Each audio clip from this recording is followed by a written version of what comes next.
원목사와 성경 읽기 마태복음 17장입니다. 오늘도 하나님의 귀한사 함께 읽으면서 주님의 귀한 은혜를 나누기를 원합니다.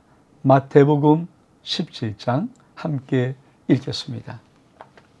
마태복음 17장은 영광스러운 모습으로 표현되사 엿새의 예수께서 베드로와 야고보와 그 형제 요한을 데리시고 따라 산으로 높은 산에 올라가셨더니 그들 앞에서 표현되사 그들의 얼굴이 해같이 빛나며 옷이 빛같이 휘어졌더라. 그때 모세와 엘리야가 예수와 더불어 말하는 것을 그에게 보이거늘 베드로가 예수께 여짜오되 주여 우리가 여기 있는 것이 옳사오니 만일 주께서 원하시면 내가 여기 초막새를 질 때 하나는 주님을 위하여 하나는 모세를 위하여 하나는 엘리야를 위하여 하리이다. 말할 때 오랜 이 빛난 구름이 그들을 덮으며 구름 속에서 소리 나서 이르되 이는 내 사랑하는 아들이요 내 기뻐한 자니 너는 그의 말을 들으라 하시는지라. 제 듣고 엎드려 심히 두려워하니 예수께서 나와 그들의 손을 대시며 이르시되 일어나라 두려워하지 말라 하시니 제 눈을 보매 오직 예수 외에는 아무도 보이지 아니하더라. 여러분 마태복음 17장 우리가 이 말씀을 좀 보기 전에 우리가 좀 지금의 턴한 16장 하반부의 턴한 것을 우리가 좀 잠깐 좀 보고 우리가 한번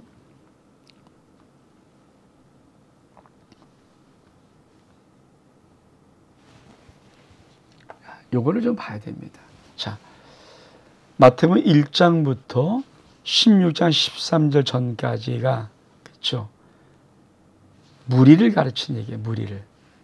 무리를 가르친 얘기. 그러니까 마태복음 1장부터 마태복음 16장 13절 전까지 무리를 가르친 얘기입니다. 주로 갈릴리 사역이고요. 근데 자, 16장 13절 이후부터 우리 주님은 12 제자를 가르치십니다. 그리고 유대의 이야기가 나옵니다. 유대 이야기. 이걸 꼭 기억하십시오. 그러니까 지금 16장 13절 가이사랴 빌립보 가이사랴 지방에 이르렀은 이후로부터 뭡니까? 우리 주님의 초점은 제자들에게 일단 초점을 맞추고 있다는 것. 그리고 유대 지역으로 바뀌었다는 것. 이거를 기억하면서 우리가 한번 이 17장을 보기를 원합니다. 자. 그래서 17장에 자, 나오는 겁니까? 예수 이제 베드로, 야고보, 요한이 나오는 거예요. 데리고 올라가시는 겁니다. 그래서 병화산성에서 놀랍게 그쵸 변화하는 모습 그리고 거기에서 누가 변형대사 얼굴에 해같이 빛나며 옷이 빛같이 휘어졌더라. 거기에 모세와 엘리야가 예수와 더불어 말하는 겁니다. 병화산성에서 모세와 엘리야 그리고 예수님. 여러분 모세와 엘리야는 구약의 전부입니다. 그러니까 구약을 말할 대표적인 두 사람이 모세와 엘리야. 출애굽을 이끌었던 모세 그리고 선지자에 가장 강력했던 엘리야. 이 두 사람이라 말하면 그렇죠. 사실은 구약 전체를 말합니다. 그들이 예수님과 함께 이야기를 합니다. 여러분 여기서 좀 짚고 날 것은 그렇죠. 이 모세와 엘리야가 왜 나타났는가? 뭐 구약의 의미. 그러니까 첫 번째는 구약 신학적으로는 구약의 의미입니다. 구약 전부와 예수님이 말하는 의미예요. 근데 여러분 많은 유대인들이 궁금해하는 것이 있습니다. 모세는 어떻게 됐을까? 왜? 모세는 가나안 땅을 못 밟았잖아요. 모세가 그만 반석을 명화에 물 내리는 것을 두 번 치는 바람에 화를 내서 두 번 치는 바람에 하나님이 너는 나의 영광을 드리지 못했다면서 가나안 땅 못 들어가고 느보산에서 가나안 땅을 바라보고 죽었어. 그럼 궁금하잖아요. 가나안 땅은 영적으로 보면은 하나님의 나라거든요. 그럼 모세의 나라를 들어오지 못했는가? 근데 여러분 이 병화산상에서 모세가 나타나고 엘리야 나타납니다. 엘리야는 죽음을 보지 않은 선지자잖아요. 나타나도 예수님께 말하는데 이 적이 뭡니까? 유대. 쉽게 말하면 가나안 땅이에요. 그러니까 모세가 영적으로 가나안 땅에 들어간 거죠. 그거를 신학자들이 말을 하고 있으면 참 중요한 거.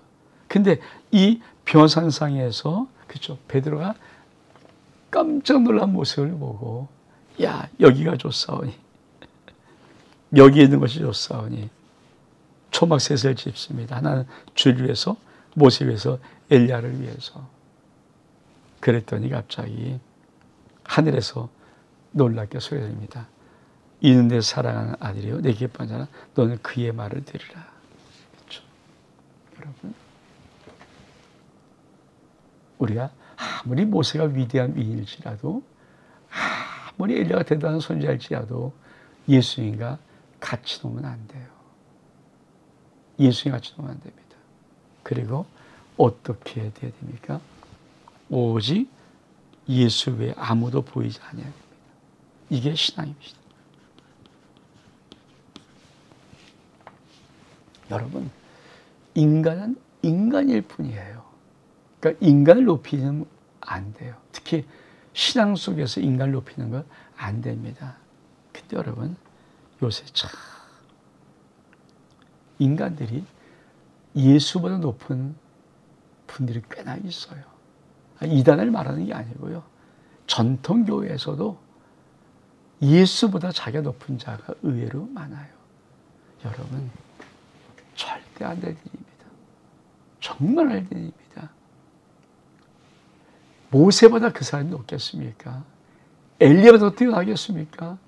모세만큼 민족을 구원할 수 있는 대단한 자입니까? 설사 모세와 엘리야가 예수님이 말할지라도 베드로가 순간적으로 야 여기 좋습니다. 초막셋을 그러니까 갑자기 구름이 까이면서 하나님의 나라에서 소리가 들리는데 오직 내 사랑하는 내 아들 예수 말만 들어라. 그리고 다 사라져버리는 거예요. 그래서 몸에게 남는 게 오직 예수입니다. 신앙은 오직 예수입니다. 우리 그 다음 단락을 볼까요? 그리 산에서 내려올 때 예수께서 명하여 이르시되 인자가 죽은 자 가운데 살아나기 전에는 본 것을 아무도 잊지 말라 하시니 제 입으로 이르되 그러면 어찌하여 서기관들이 엘리야가 먼저 와야 하리라 하리까. 예수께서 대답해 이르시되 엘리야가 과연 먼저 와서 모든 일을 회복하리라. 내가 너에게 말하니 엘리야가 이미 왔다. 누굽니까? 세례 요한이죠. 사람들이 알지 못하고 입으로 되었다. 인자도 이같이 그의 고난을 받으리라 하시니 그제서 제자들이 말씀하시 세례 요한인 줄을 알리라. 그러면 여러분 말라기 마지막에 내가 엘리야를 다시 보내겠다. 근데 주님은 세례 요한이 엘리야다. 다시 온 엘리야다. 그러면 환생입니까? 아니죠. 그런 뜻이 아니라 세례 요한이 엘리야 같은 심정을 가지고 온 거예요. 엘리야는 어떤 심정입니까? 언제까지 너희가 머뭇머뭇하느냐? 하나님이 진짜 신이 맞다면 하나님께 돌아와라. 그래서 세례 회개를 베푸는 요한 사도 이 세례 요한이 바로 엘리야 같이 하나님께 돌아오라고 외치는 엘리야의 마음, 아버지를 자녀들의 마음을 아버지께 돌이키는 그 마음을 가진 자다. 그래서 엘리야지 환생이라는 얘기는 절대 아닙니다. 엘리야의 소명과 엘리야의 사명을 가지고 이 땅에 다시 오셨던 세례 요한의 모습, 그거를 의미하는 것입니다. 그러면서 귀신을 알고 치다. 그리 무리에게 이르되 한 사람이 예수께 와서 그를 엎드려 이르되 주여 내 아들을 불쌍히 여기서 그 간절로 심히 고생하여 자주불에도 넘어지며 물에도 넘어지는지라 내가 주의 제자에게 데리고 왔으니 너희 고치지 못하리이다. 예수께서 대답하여 이르시되 믿음이 없고 패역한 세대여 내가 얼마 너희와 함께 있으며 얼마 너희에게 참으리요. 그를 이리 데려오라 하시니 예수께서 꾸짖으시니 귀신이 나가고 아이가 그때부터 나으니라. 이때 제자들이 조용히 예수께 나와 이르되 우리는 어찌하여 쫓아내지 못하나이까. 이르시되 너희 믿음이 작은 까닭이라. 진실로 너희에게 이르니 만일 너희에게 믿음이 한 겨다시 하나님만큼만 있어도 이스라엘 명하여 여기서 이를 옮겨지라면 옮겨질 것이요 또 너희가 못할 것이 없으리라 하니라. 여러분, 예수님이 변산성에서 내려올 때 이 땅에선 어떤 일이 벌어졌습니까? 한 아버지가 한 자기 아들을 데리고 왔는데 이 아들은 간질병 귀신 들린 아들입니다. 보니까 예수님이 없어요. 그러니까 쟤에게 좀 고칠 수 있습니까? 쟤에게 샤 막 했는데 불구하고 고치지 못해요. 그거 예수님이 내려오신 거예요. 그러니까 뭐라고 말합니까? 주여 내 아들을 좀 불쌍히 여겨서 그 간절로 심히 고생하며 자주 불에 넘어지고 물에 넘어집니다. 내가 죄인에게 데리고 왔사 능히 고치지 못합니다. 그랬더니 예수께서 믿음이 없고 폐역하세요. 내가 얼마 너희와 함께 있으며 얼마 너희를 참으려. 그를 이리 데려가고 꾸짖으시면서 교신을 내쫓습니다. 그러니까 제일 궁금한 거예요. 아니 왜 우리는 안 됐을까? 예수님은 되시고. 그래서 묻습니다. 어떻게 했습니까? 믿음이 작은 까닭이라. 너희가 결식 같은 한 알 믿음만 있어도 산을 옮길 수 있다. 여러분 지금 이 마태복음 16장 13절 이하로부터 예수님은 초점이 어디입니까? 제자를 양육하는 제자에게 초점. 그러니까 귀의 사건도 병화 사건도 다 뭡니까? 제자들에게 말하는 거예요. 너가 믿음이 작다. 믿음이 결심만 하나가 있어도 능히 귀신을 쫓아낸다. 그러면서 제 초점을 맞춘 그 부분. 그래서 마태복음 16장 13절부터 이 무리를 가르쳤던 이것이 물론 뒤에는 약간 또 무리겠지만 터냈다는 것을 우리가 좀 정확히 알아야 합니다. 그러면서 다시 다음 달라 죽음과 부활을 다시 이르시다. 갈릴리에 모일 때 예수께서 누구에게? 제자들에게 이르시되 인자가 장차 사람들에게 손에 넘겨서 죽임을 하고 제3일에 살아날 것을 하시니 제 매우 근심하더라. 성전설이다. 가버나움에 이르니 반세계를 받는 자들이 베드로에 나와 이르되 너희 선생은 반세계를 내지 아니하느냐? 이르시되 내신다고 집에 들어가니 예수께서 먼저 이르시되 시몬아 네 생각은 어떠냐? 세상 임금들이 누구에게 간세와 국세를 받느냐? 자기 아들에게나 타인에게냐? 베드로가 그러되 타인에게입니다. 예수께서 이르시되 그렇다면 아들은 세를 면하리라. 그러나 우리가 그들을 실족하지 않게 하기 위하여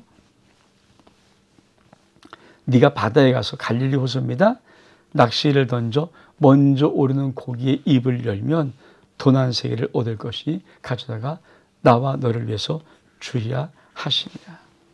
자, 제자들에게 성전세, 율법에 이스라엘의 모든 20세 이상 된 사람은 반세겔의 성전세를 내는 의무가 있습니다. 성전세는 하나님이 정하신 의무거든요. 율법이니까. 근데 예수님은 하나님의 아들의 성전의 주인이잖아요. 근데 아버지 사람들이 왜 너희 선생은 성전세를 안 내? 율법을 어기는 거 아니야? 이렇게 묻으니까 예수님이 아시고 베드로에게 이렇게 말한 걸 아시고 베드로야 어떤 사람이 국세와 세를 받을 때 아들에게 받는 거 타인에게 받냐? 타인에게 받지 아들에게 왜 받습니까?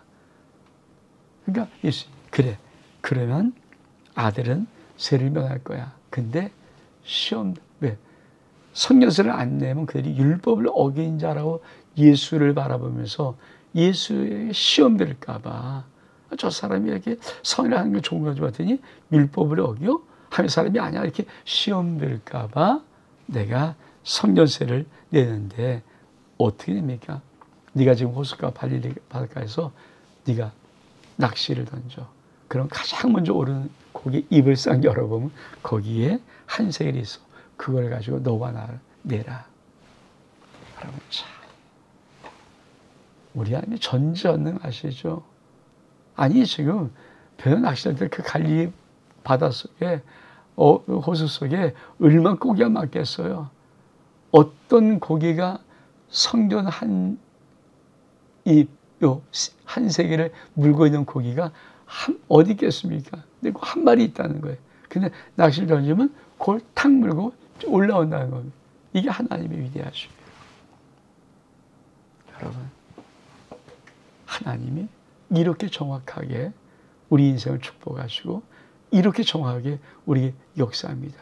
갈릴리 그 넓은 호숫가에 고기 한 마리에 한 입 물게 하시는 것도 하나님이시고 베드로가 그냥 낚시를 던지는데 그 고기가 처음 낚시를 딱 물고 올라와서 입을 물건이 한 세계, 그것도 주님이 정하신 것입니다. 주님은 우리의 인생을 세밀하게 아주 정확하게 역사하십니다. 이 은혜가 저와 여러분 삶 속에 있기를 주의 이름으로 축복합니다. 원목사와 성경 읽기 마태복음 17장 여기서 마칩니다. 샬롬.